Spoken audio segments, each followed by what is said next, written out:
jibinɗan daña duuɓi jeeɗiɗi jungo ma jagga nanneɗa ɓurana no ɓiɗɗo pul waɗano e kala saaha ɓurana ko holɗo jiɗɗa hollede ha gassi e hol tuma nde cewɗa e jignaɗo ma beele tan ko jangguinma hoddu walla saabu sirlu goɗɗo ko yimɓe ne mbiya kala ko kalanɗa a yijitta aɗa tesko won sirlu mo ma ndeysaan i Abou Diop ko idi fo Allah jarama yimɓeɓe kadi mataw ko moƴƴere mabɓe tan e am min noon babam yalti aduna ko mbeɗa yaara duuɓi jeegom do yalti aduna nde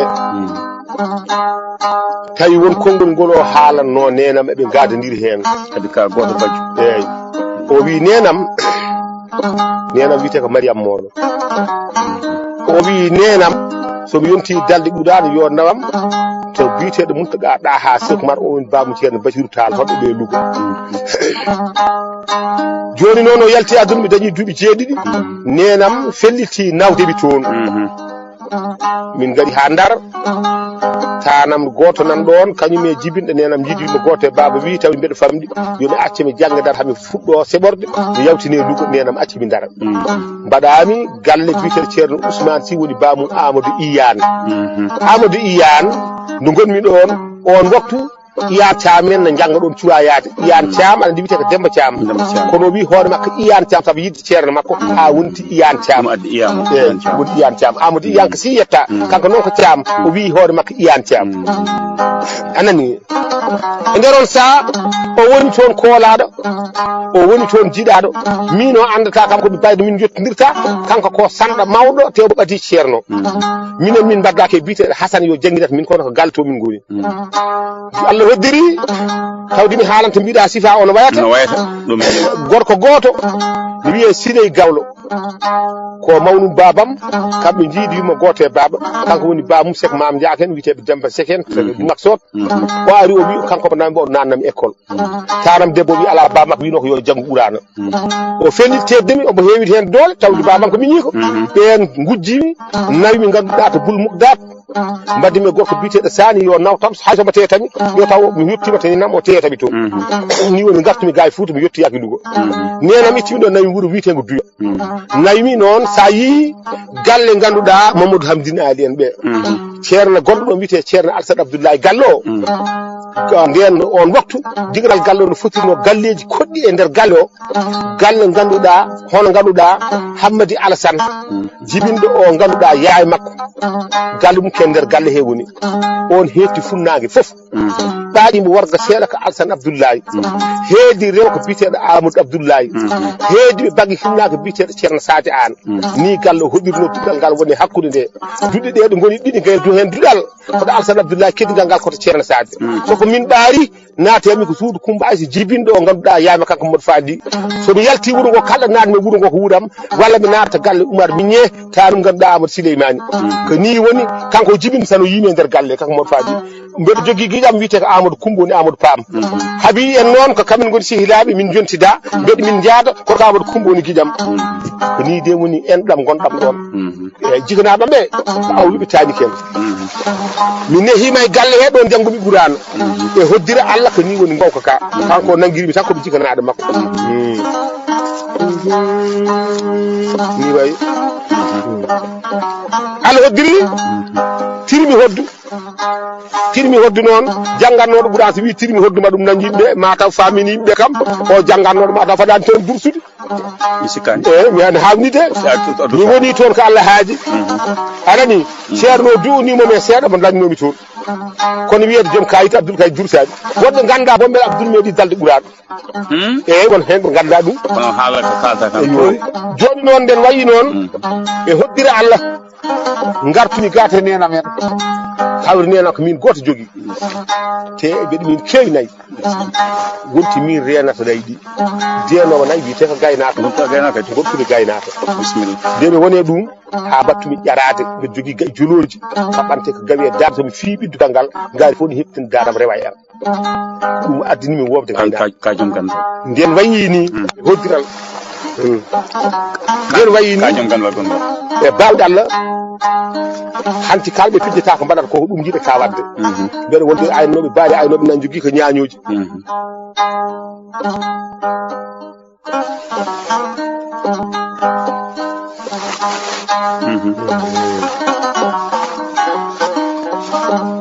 aynaaɓe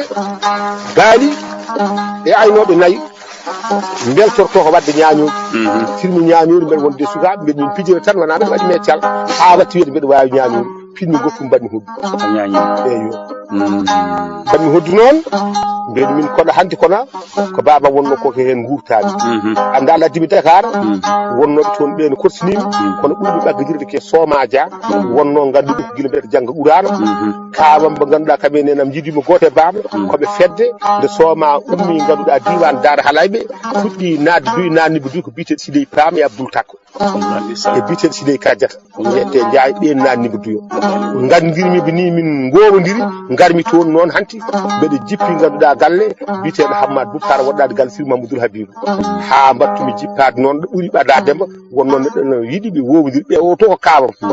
galle Hammadou Boubacar ko kaawam wona gawlago jaggirimi ko toon nenam en jippoto toon hawraɓe am jippoto kono mbeɗa jogui sehilaɓe mbeɗa waala toon ɓe ko fanaynaɓe haa watti mbeɗa ɓooya toon wiyeteɗo Abou Sow en wiyeteɓe ngannduɗaa Hassane Niang en galleji Issa Konté en no kodde wiyeteɓe Salif Maal en Mamadou Boubacar Koumben en ko doynaɓe min goni hedde heen e brawɗe Allah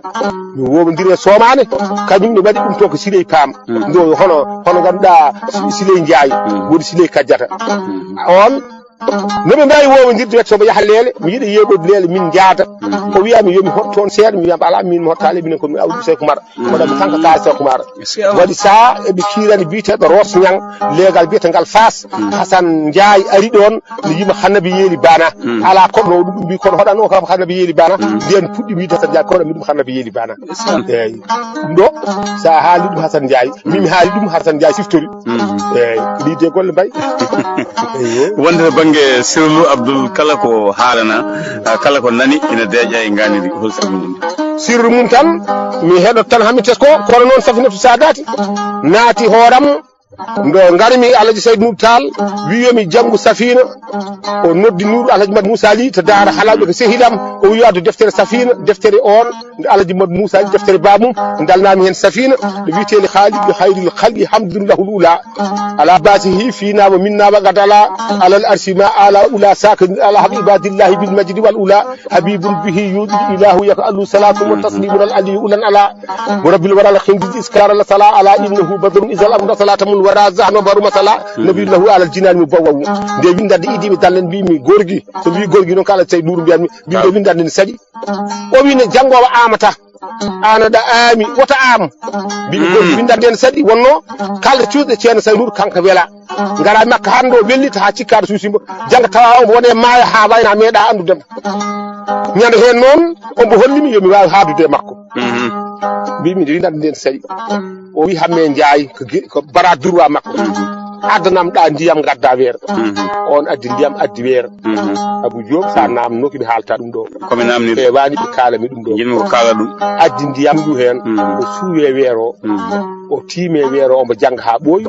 o wutti ndiyam ɗam nden o wutti ndiyam ɗam o wimi ƴettu yar jangga Safina hayɓe janggima yejjiti ma wawa Allah nden battumi wawde Safina ni de ɗum ardi joni noon won hen mbiya ko Saydou Nour waɗatno ko Abdoul beela waɗi ke hoddu wonno mami rokke pile laaɓɗe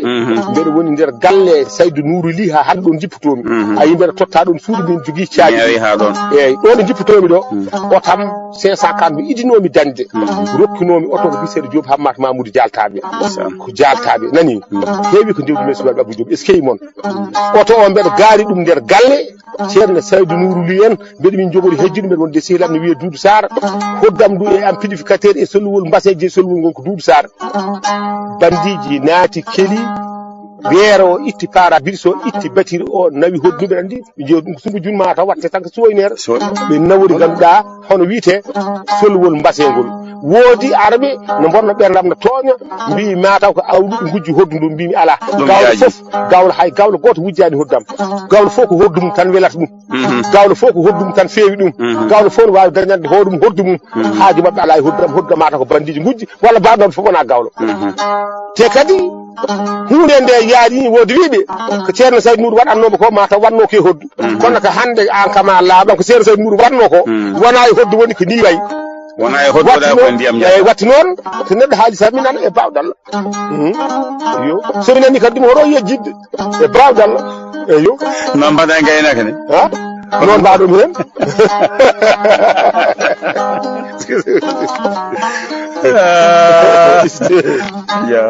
sallallahu Muhammadu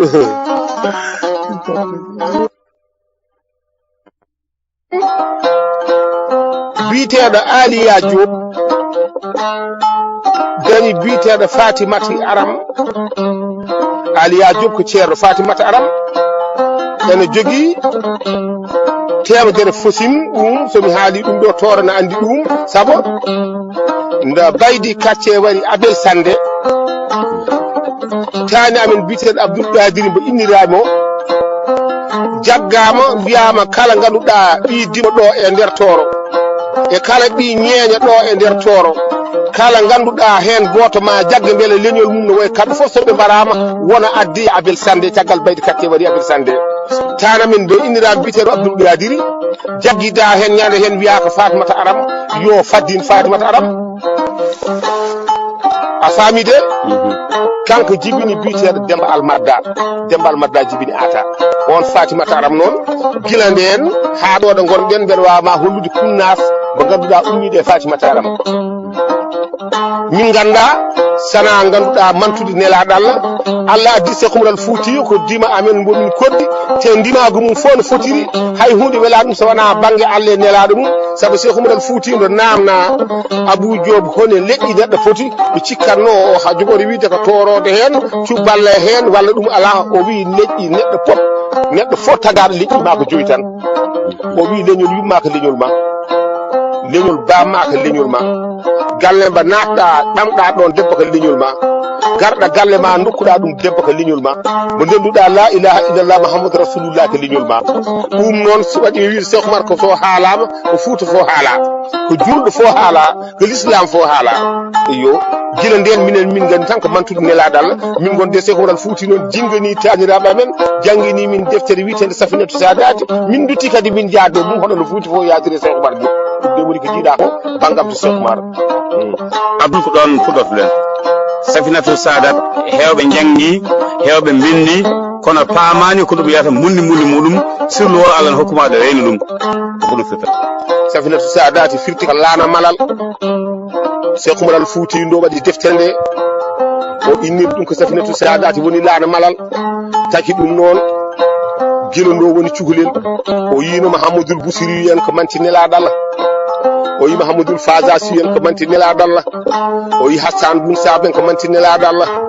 o ñaagi yo Allah rokkumbo ɓulnade ɓerde makko mbo manta rasulu bil haqqi o ɓurni o waɗi deftere nde o wi ɗum Safinatu Sadati nelaɗo Allah defanimo wi deftere nde hayso bindol gotol kalɗa hen an kalowo e tawaɗo nde kalata nde onon fof on naate defare deftere nde Allah waɗi mon malaɓe o wi noon deftere nde ko laana malal ɗum woni Safinatu Sadati Abdoul Ata hade men yettade ko yimɓeɓe kewi nande ko sunuji Cheikh Oumar gila ina woni tiggu golwol Cheikh Oumar e cukagu golle mum mawde e cagatagal Cheikh Oumar e nder Sénégal Cheikh Oumar to Guinée Cheikh Oumar to Mali min garta ko yimɓeɓe kewani nande e maate aɗa wawi ɗum sirlu mo ganduɗa ina tongi kala tijaniyanke mo ganduɗa ko tijaniyanke gonɗinɗo ina andi won sunuji godiɗe mbeɓani famde tawi ko koyte ko kurus mo ganduɗa ko kañum woni tigui jokkorde yimɓeɓe e jomiraɗo subhanahu wa taala woni téléphone hakkude men e jomiraɗo subhanahu wa taala kurus ko ñaaƴe 12 hen banggue 16 hen banggue nogas hen banggue fof hawa 50 hutto wona temedere Abdoul elleɗo en sirluji ɗi ko ɗum fotata Abou Diop a jarama kurus de ko haala mawko caggal barke gonɗo hen ko haala mawko woni kurus haala ka fof kadi aka settini aɗa andi a haali mbiɗa fuɗɗode nde ko jaɓe 12 rewi hen 16 rewi hen nogas timma 50 oto banggue ko noon wona 50 taki kurus taƴirede noon wona pour neɗɗo nan calcule tan woto maklude ala sirru cuuɗiɗi hen ene haala kana fuɗɗoro sa yi ganduɗa so neɗɗo fuɗɗima ene waɗa ɗiɗorto ko jaɓe ganduɗa capantati ɗe wona wiyama astahfirullahi lazim illesi la ilaha illa huwal hayyul qayyum jaɓe capantati ɗe ɗon neɗɗo fuɗɗoto sene wirde ɗum ɗon firata so soka wini lawol gotol lewru ko balɗe capantati a wonta winde nede bakkat ɗen ñaaji ko ɗum waɗi ɗumen taƴirede noon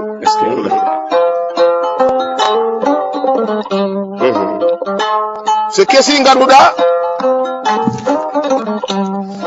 a waɗi ganduɗa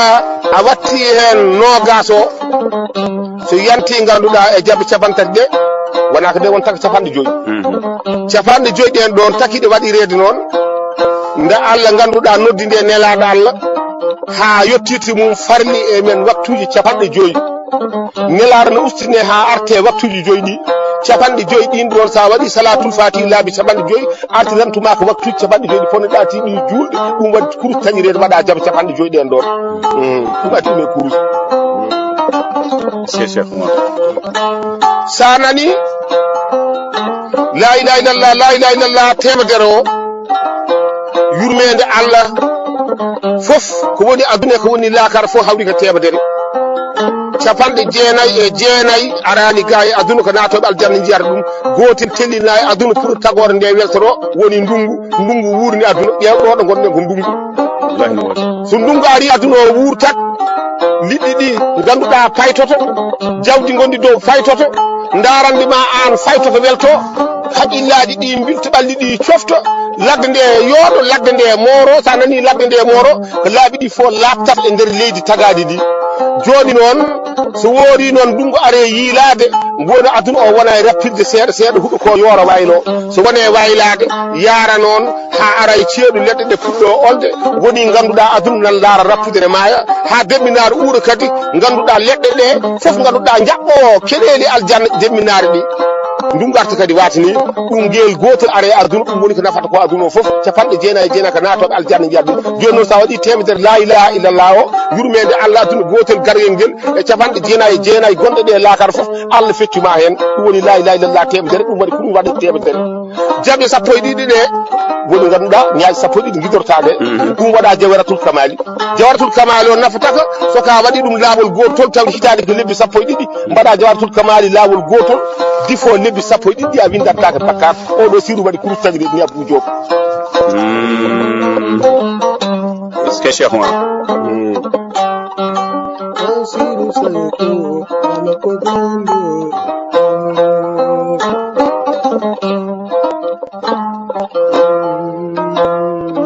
ɗon wiyete ɗo wiyete ko makki ɗo ko makki wiyete sa nani ɗo wiyama makki ɓiɓɓe Cheikh Oumar fof no potiri ɓe cettima kamɓe ɓiɓɓe Cheikh Oumar ɓe e koye mabɓe kamɓe fof ɓuri moƴƴude ko makki Cheikh Oumar makki Cheikh Oumar nde ɓoggol ngol ɗo fenta o fentana ɗum fentuɓe ɓe ɓoggol nanalla makka tan e moƴƴere makko comme no jooɗotoɗa ene mbi makki nomi haalanma sifa mum makki watta ko tuuba solowol Abou Diop o waɗa turki dembi sala waɗa dolokke damine ala ko wonata e hoore nde o waɗa ganduɗa paare duubal talan o meeɗa yaade omo heeñi Allah wallimo waliyagal ngal no fotire makko e gandal ngal no fotire makko nono wayi andudiɓeɓe yiddiɓeɓe mbimi soka andi ko Allah yiiɗi yo taw Allah andinimi kadi ko tagore mum yiiɗi nden mbawata yimɓeɓe sa nani neɗɗo woni ceerno luurde tagore Allah nde o janggo bindi ɗi taw anda jamano ko yahata adda tampere e yo Mamadou Mayon ɗo famnima wiyama Cheikh Oumar Fouti holli nulaɗo Allah dendagal ruhuji ko jogoy ummadema ha heddiɗi ɗo gon sabudi ɗum ɗon walli yo yaade ha rokke ƴellitade andude ko woni alamul larwahi to ruhuji goni to Allah rokki ɗum Cheikh Oumar o dañi ɗum ko defare nelaɗo Allah yiide mba alamul larwahi ta alamul larwahi to omo nukkarno toon o jungo makko ruhuji ɗi o duwo yimɓeɓe gonne jibinede ne gara jamanu ne ara yimɓe ne jibine ne gara so gari mbayno du'irino ni en ndi Alaji Malick Sy ruhuji mabɓe gowodir koto alamul larwahi toon o du'i Alaji Malick yo wayne wayni ari wayni kanko Cheikh Oumar Fouti sa nani ɓe mbi o itti toon ganduɗa dendagal ruuhu jogorɗo yaltude makko o holli rasul bil haqqi ha heddi ɗiɗo ruuhuji ɗi no hebride to alamullar wayi ruuhu ko annorde kono kanko Allah tottimo e defare nelaɗal le Cheikh Tidiane ndo ƴettata nde ruuhuji ɗi ruuhu fof ardi ke mbadi mum so neɗɗo o jibinama no jogori wayoyde o holli ɗum nelaɗo Allah ɓe mbi ha heddi ɗiɗi o koɓe kulɓine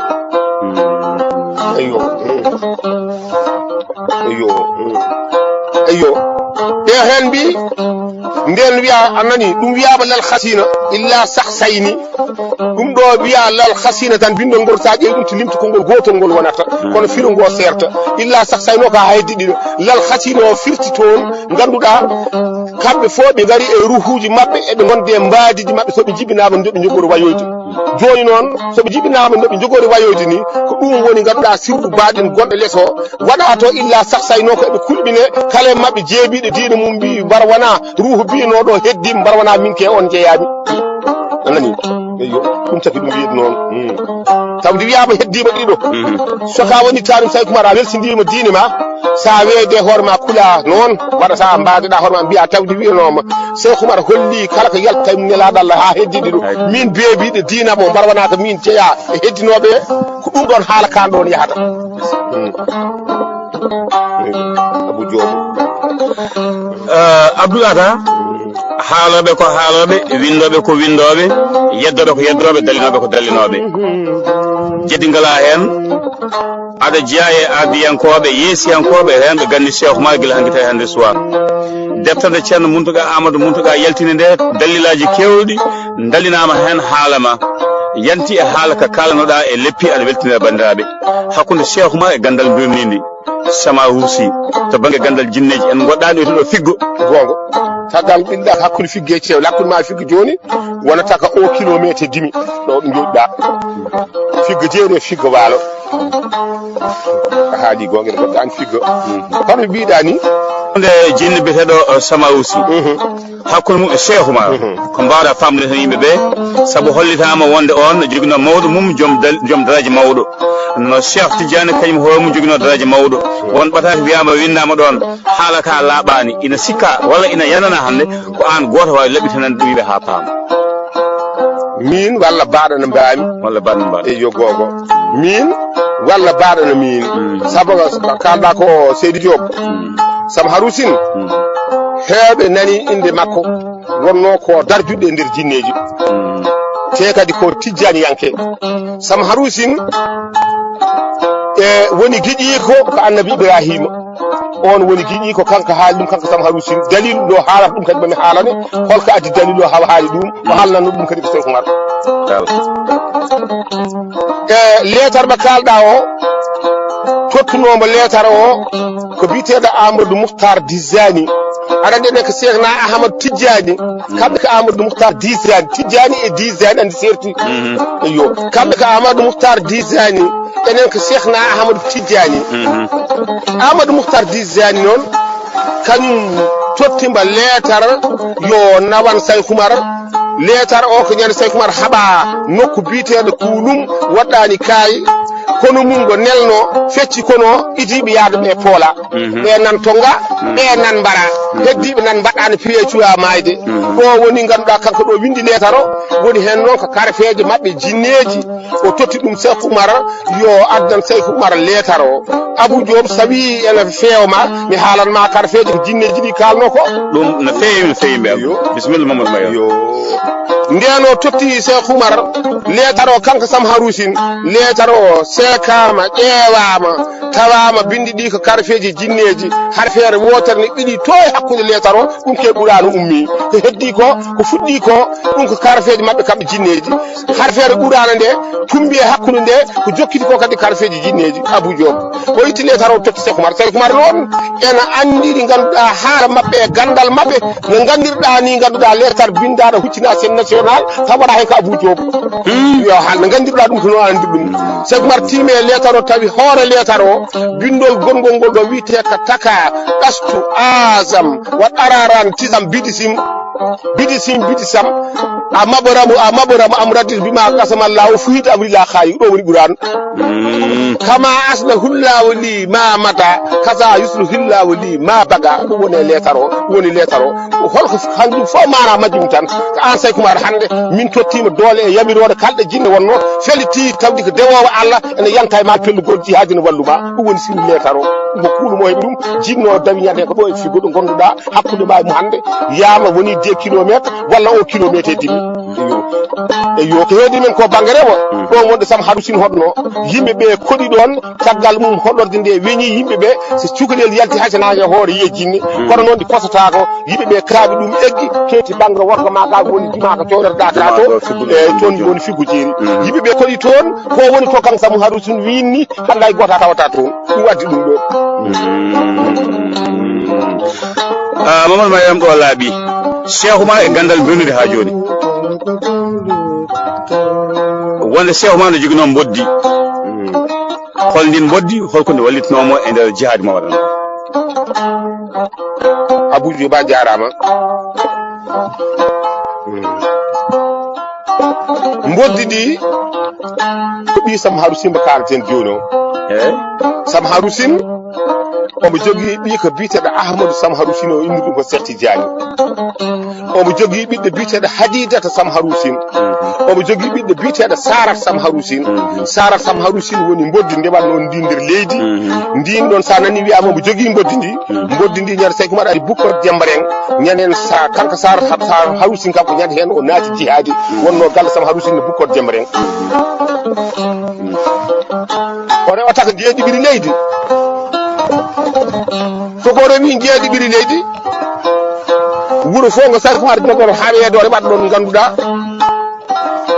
ko nder jamma tawde Say Kumar jogori habde ngoɗo wuro mbodi ndi feccitade wuro ngo ko jamma rewata ko jeeɗiɓiri kala gandal gongal ɗon ñawdugal sanam mboddi ndi bonna ha bona Say Kumar pucci mum wiite ko caajal nasru caaju gueɗe 5 so waɗɗimo pucci ngu kanko Say Kumar Allah no hollamo laawol ɗo mboddi ndi rewno ɗo o selata laawol ngol hol seeɗa pucci ngu fawto koɗo mboddi ndi rewno ɗo ayi no jogoriɗa ni joni nimaro nodda mba beeleɗa hono ɓeeɗo ɓe gonɗen hono ɓeeɓe kucciɗɗa ɗo wondude ganduɗa ene wayno ko ƴewta ko joni hono ganduɗa Amadou ganduɗa hono ganduɗa Mamadou oɗo ɓe kucciɗɗa joni ko ɓi Amadou Pendo no ƴewratamo ni walla no jiirta ni Abdoul Bolil Dari walla no kuccitirɗa ni technicien joni ganduɗa joguiɗo appareil o walla no kuccitirɗa ni e balde en faade Sal en faade Niass en ɓeeɗo ɗo kucciɗɗa ɗo e mabɓe ko noon ganduɗa Say Kumar huccitiri e laawol ɗo mboddi rewatno joni noon téléphone numéro o so yiiɗi noddude mboddi ndi o watti ɗum ko ganduɗa ke nder safina numéro téléphone o ko taka ɗastu asam wa ɗararan tisam bidisim bidi am a maɓoramu am radditu bimagal ɗon ko gaɗo ganduɗa ɗo ko lettre o ɗon ko gaɗo ganduɗa ɗo ko lettre o ɗon ko gaɗo ganduɗa ɗo ko lettre o ɗon ko gaɗo ganduɗa ɗo ko lettre o